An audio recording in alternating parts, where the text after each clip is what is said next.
দ্বিতীয় মেয়াদে ক্ষমতায় ফিরেই আঞ্চলিক বাণিজ্য যুদ্ধে নবনির্বাচিত প্রেসিডেন্ট ডোনাল্ড ট্রাম্প, এমন অভিযোগ মেক্সিকোর অর্থমন্ত্রী মার্সেলো এব্রাদের।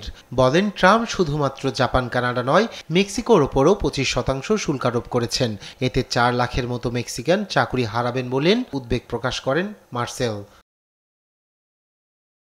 এক জরিপের তথ্য বলছে, যুক্তরাষ্ট্রে যে পরিমাণ গাড়ি বিক্রি হয় তার বেশিরভাগই তৈরি হয় মেক্সিকোতে, যার উপর নির্ভর করে ওই অঞ্চলে কর্মসংস্থান হয়েছে বহু মানুষের। কিন্তু ট্রাম্প প্রশাসনের নতুন শুল্ক নীতিতে নতুন গাড়িতে অতিরিক্ত $3000 গুনতে হবে দেশটিকে। জরিপ বলছে, এই ব্যয় সামাল দিতে উৎপাদক প্রতিষ্ঠানগুলোর টিকে থাকা কঠিন হবে, সৃষ্টি হবে চাকরি শূন্যতা।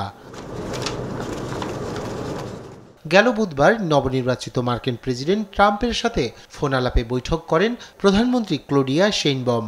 বৈঠক শেষে নিজের সোশ্যাল মিডিয়া প্ল্যাটফর্ম ট্রুথে ট্রাম্প বলেন, অনুপ্রবেশ ঠেকাতে সীমান্ত বন্ধ করে দেওয়ার বিষয়ে আলোচনা হয়েছে। এছাড়া মাদক চোরাচালান বন্ধেও মেক্সিকো সহযোগিতার আশ্বাস দিয়েছে বলেও জানান তিনি। এদিকে ট্রাম্পের এই বার্তার পরপরই টুইটারে মাদক চোরাচালান রুখে দেওয়ার বিষয়টি নিশ্চিত করেন ক্লাউডি। তবে সীমান্ত বন্ধে ট্রাম্পের মন্তব্যে দ্বিমত পোষণ করে তিনি বলেন, মার্কিন প্রেসিডেন্টের এমন পরিকল্পনায় বাদ সাধবে মেক্সিকো। নিউজ ডেস্ক, দেশ টিভি।